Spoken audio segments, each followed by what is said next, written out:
So if you give me just a few minutes of your time, I can pretty much guarantee you'll learn something new in this video that you can apply to your e-commerce business that will help you increase your bottom line and traffic.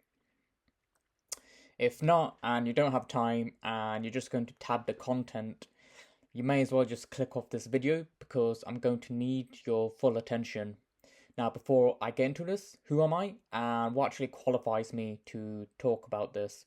Well, my name's Sakes and I've been doing SEO for 8 years now, and I've worked with small e-commerce companies as well as large e-commerce companies, and I'm talking about websites that have an infinite number of pages and helping them increase their bottom line. And I stumbled across this website and I just spent about 20 minutes doing an SEO audit, and I used free tools. I did not use any paid tools. I literally just used Easy SEO extension as well as my brain. So what am I talking about here? I'll go over the main things. So the home page, the category page, the product pages, and a few stuff that are affecting the site wide. So this is just a site, like a geek site that sells comic books and board games. I was just checking it out, taking a look, and I found some things that I know e-commerce business owners will find helpful, or managers or whatnot. If you're an e-commerce person working on a site, you're definitely going to learn a lot from this video. So let's get straight into it. So if you look at the home page, it's not too bad. However, there are some improvements. First of all, your title's too long, so take it out. Otherwise, Google's just going to write your meta title. And there's no H1. There's technically is a H1, but it's empty. And this is important because one of the biggest things that are going to impact you from an on-page SEO perspective is having your keyword in the H1. And on top of that, it's an illogical heading structure, meaning there's headings, lesser headings above the H1. There should be the H1 at the very top, and then the other headings should sit at the bottom. So nothing major here. However, the problems and growth opportunities really come when you look at the category pages. So the big technical problem here is these pages, these category pages, when they're linked to a product, they're not the canonical version. So what does this mean and why is it important? Well, the canonical is basically the primary version of a page. So when this category page is linking to these different individual product pages, it's not linking to their primary page. So here's what I mean. I click on a product. I'm going to go use the Easy SEO extension, and it says, if I can't zoom in here, it says current page is not the canonical. So this is the canonical. This is a different page. And this is the current URL. So we're saying the canonical, the primary page is this page. So it's basically the same page, but on a different URL. So what's happening here is it's losing the power of those internal links, which is a big opportunity and a simple fix, technical SEO fix that they could implement. Very simple, very straightforward, that just this alone will give them a boost in rankings pretty comfortably. Next one, the H1 and meta titles are not descriptive. So it just says, so these are just My Hero Academia manga, right? Which is another word for comic books. My Hero Academia manga. Well, guess what? It does not say manga in the title, and it doesn't say it in the meta title, My Hero Academia. Well, what does that mean? Well, if we Google that, guess what's coming up? Just Wikipedia, IMDb is basically just a general term. So if you type in manga, and as you can see, I've already done research, well, guess what? There's online sites where you can read the manga free, which is not what we're looking for. So instead, behind it, put buy. So we know their search volume because Google autocomplete already suggests it. So now we see actual e-commerce sites like Amazon, Waterstones, etc. So they could put buy My Hero Academia manga. So very simple and straightforward fix that will increase them for the overall keywords if they just apply this site-wide. They don't need a keyword research tool. They probably already know this stuff. They know the industry very well, and they can just apply it without doing keyword research. So next up, create separate pages for action figures so you can give Google a better understanding of the page. So this page is more than just manga. It's manga and action figures as well. So yeah, as you can see, he's got his action figures, and I can't see any pages that's dedicated to My Hero Academia action figures. So they can create a separate page on that, so that way they can rank the manga, and then the other page can rank the other category can rank the action figures. So it's providing them more fishing hooks in the water, essentially more opportunities. Next up, let's look at the individual product pages. No offense to these people, but the individual product pages, they're quite ugly. So first of all, use tabbed content. So if you look at the description, it just blocks of text. Now, if you look at a better version, guess what? These guys do a much better job. It's tabbed content. It's easier to absorb. You know whatever you want, whether it's product details or delivery and returns or a bit about the company, they can just tab to it, and it's broken up a lot better. Visually, you can see it better because the text size isn't too small. Well, this is pretty small. I would increase that text size, but this is fine. And it's not super light because of the black background. Because if you look at this, it's quite light. The color of the text is like a light gray. They should darken that really. And there's a lot of white space here. This is just pretty much waste. They shouldn't have tons of white space. That's not a good practice from a conversion rate perspective. And if we look at these guys, they're doing a better job. They've got more borders around this, so it just visually is the user can just see it and snap to what they want a lot easier. Whereas this, there's a bit more thinking involved when it comes to their descriptions. I want to see more bullet points, and again, that tabbed content, change the text size and change the text color.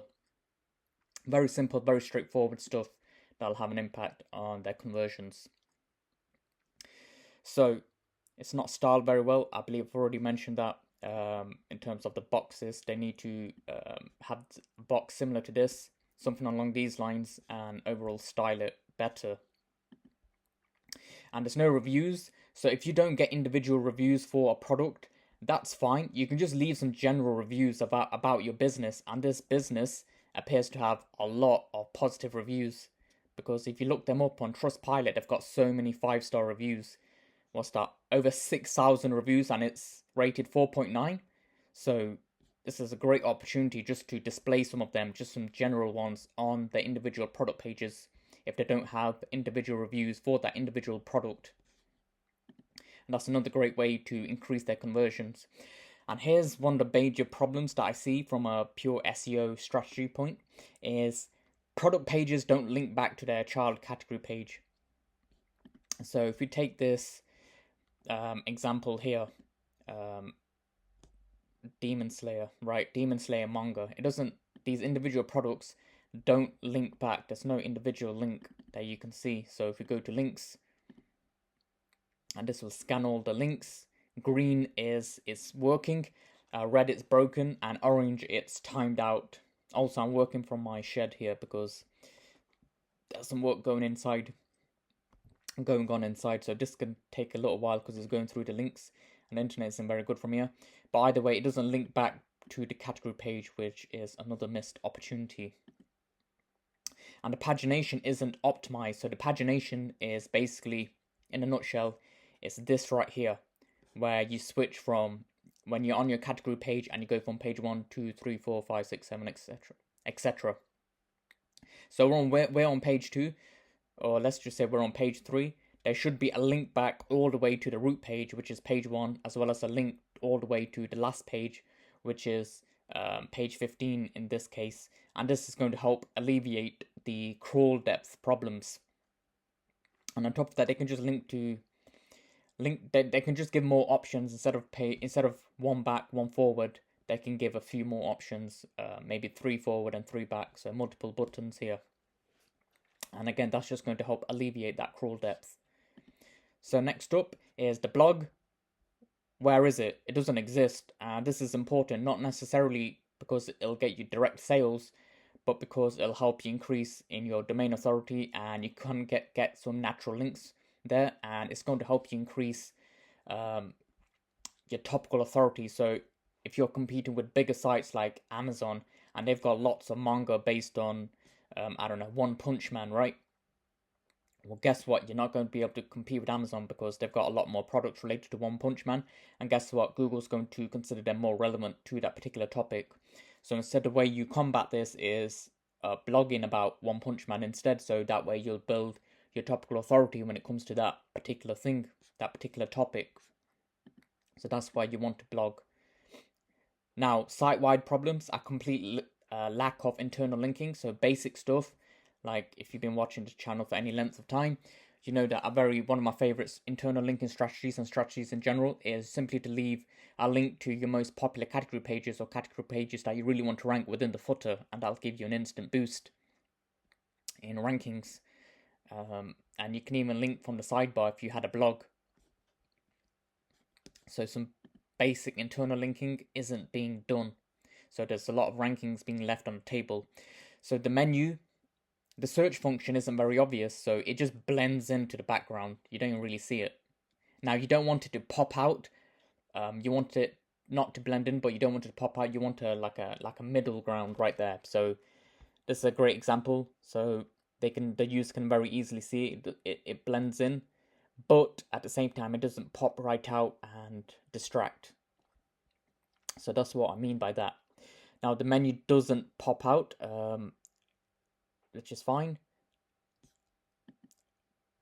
But again, it needs that middle ground. So the example here, the menu doesn't pop out. It's not distracting, but the user doesn't really have to search for it. Where I feel like with this site, it could use some styling, and that's just a general site-wide thing. Trailing slash. So there's a trailing slash version of a page and a non-trailing slash version of a page. So if we just go to this page, all graphic novels, and then if we put trailing slash there, and it links to the trailing slash version. So there are two versions. As long as there's a canonical in place, the correct canonical is set up, that's fine. It won't cause duplicate content issues. But the thing is, Google is still crawling, which wastes crawl budget. You don't want to do that. Now, some menus links don't work when the JavaScript is disabled. So if you don't know, Google crawls your site in two stages. First, they'll crawl the HTML file, and then after that, they'll crawl the JavaScript. And you want all the important things like links and images to be sitting in the HTML file. But sadly, with this site, when you disable the JavaScript, and you can do that with this extension, Easy SEO extension, you can disable the JavaScript, which I won't do because the video recording might stop. Some of the links, menu links, they stop working. So they wanna switch that to the HTML file instead. Change them to HTML links. Very basic, very straightforward. And there are no breadcrumbs. So breadcrumbs are basically, it basically tells the user where they came from. So there'll be a link to the previous page you were on, and then a link to this page as well. And it's another great way to add some internal links, but they don't have something basic like breadcrumbs set up. Now, if you're looking to learn more about e-commerce and you want to do it yourself, you don't want to hire anyone, I'd recommend going on my channel and just going to playlists and then just click on e-commerce SEO course. It's under an hour long, and it basically teaches you how to become competent at e-commerce SEO. And once you watch that, you'll have a very good grasp of increasing your traffic and your bottom line when it comes to SEO.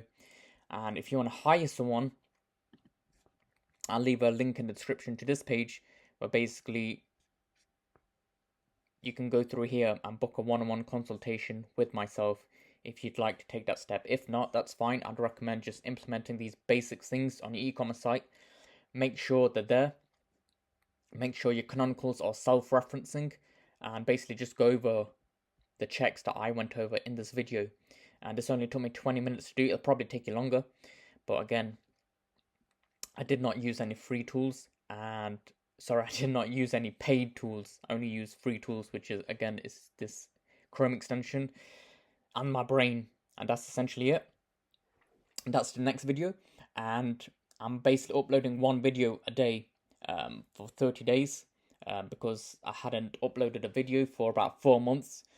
Because essentially I was traveling abroad and I'm basically trying to get that momentum back on this channel. And I'll see you in tomorrow's video.